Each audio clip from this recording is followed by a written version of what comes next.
Southern comfort. Millionaires fleeing ever higher New York tax smack.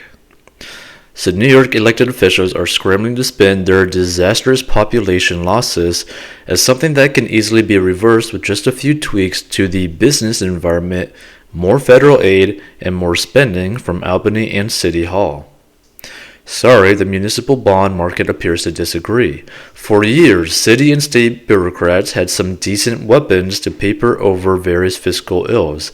New York's financial markets and real estate firms, which generate some of the highest incomes and tax revenues in the land, could be counted on to finance the bloat that came out of Albany and City Hall. Despite constant bashing from class warfare-obsessed progressives, those much maligned millionaires and billionaires generate most of the city's and state's tax revenues. Rich people were willing to pay high taxes and subsidize the largest because the Big Apple was still the cultural center of the world, and because under mayors Rudy Giuliani and Mike Bloomberg the streets remained safe. It didn't hurt that rich New Yorkers could also deduct much of their city and state tax payments from their federal levies.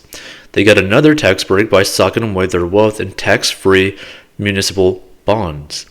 Then, voters elected as mayor, not once but twice, Comrade Bill de Blasio, who took spending to another level. He also let the city slide into chaos as he freed criminals and bashed the police even before it was fashionable among those on the utopian left. And in 2018, President Trump capped at $10,000 a year the blue state socialism subsidy known as SALT, the state and local tax deduction on federal returns. Suddenly, many of those rich people who stayed in the city sucked up the cost of living, paid most of the taxes, and financed the debt began to bolt. Wall Street giants began opening offices in places like Florida and Texas with no state income tax, and the rush for the exits continued. Census figures through 2019 show that millionaires have been leaving New York at an alarming pace. As E.J. McMahon of the Manhattan Institute recently wrote, in 2019, according to just released data from the Internal Revenue Service, or the IRS, the number of New York tax filers with adjusted gross incomes above $1 million dropped to 55,100 from 57,210 in 2018.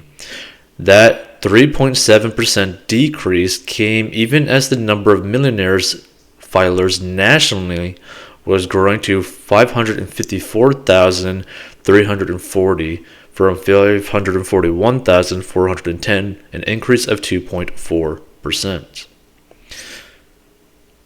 And that was before the pandemic hit. So who made it worse? Of course, during COVID, de Blasio made things even worse. He shuttered the city and turned Manhattan into a playground for criminals and the criminally insane homeless, from which it still hasn't recovered even under the new Mayor Eric Adams. That caused many more rich New Yorkers to seek shelter outside the state. Yet bean counters like State Budget Director Robert Mujica are still trying to spin what's happening before our eyes as a nothing burger to a compliant left-leaning media. The rich are leaving not because of high taxes or high crime, as if the census numbers are lying. But there's a place where reality can't easily be spun, and that's the municipal bond market. A little background on munis: they don't often follow the same set of rules as other types of debt, which rise and fall based on broad economic trends and interest rates.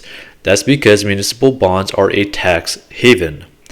Even when rates rise and other bonds fall, rich people in high tax places, i.e. New York, can often be counted on to keep buying city and state debt. That appeal is now eroding. Traders and investment bankers who specialize in New York State and city bonds tell me the most logical explanation isn't simply too much supply or high interest rates. The appetite for millionaires should still be there. City and state taxes continue to hit the wealthy harder than ever. Plus, there's no immediate worry of budget shortfalls and bond rating downgrades that depress prices because both city and state coffers are flush with federal COVID relief money. So the only explanation market professionals tell me is a growing number of rich people who no longer need to seek New York, Munis, as a tax haven because they now live in Florida. The Bear Trash Report, a research platform, crunched some numbers for me and came up with the following. Yields on Florida munis have often been higher than those from New York because there was more demand for the Empire State debt and less demand for tax-free bonds in a low-tax state like Florida. That began to shift over the years, but most significantly in early February of this year. Now, New York bond yields are higher than Florida's, just as the Empire State rich resident tax base has significantly thinned. As one bond trader told me, the muni market right now is pretty heavy. There's a sell-off in bonds because of higher rates, but demand is definitely off from the 3 million rich people who have decamped to Florida.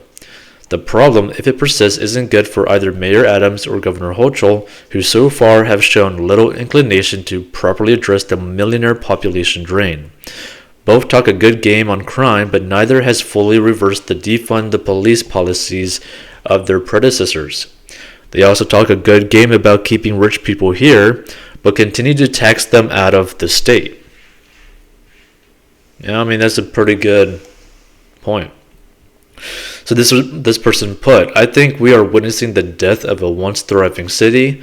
Thank you, de Blasio, Cuomo, and bail reformers. Too big to fail completely, but it certainly is losing its luster. Waiting for the remake of Escape from New York. I'm out of here in a year and a half to join the rest of family and friends who ditched this regressive socialist sinking ship years ago. And if you're leaving too, be sure to vote for policies that made red states red. Progressive equals regression. No more captive audiences. Businesses found out you can work fine outside New York. A well-written editorial. Unfortunately, the politicians don't have the capacity to understand how they are destroying the city and state. No more tax dollars to spend on useless initiatives.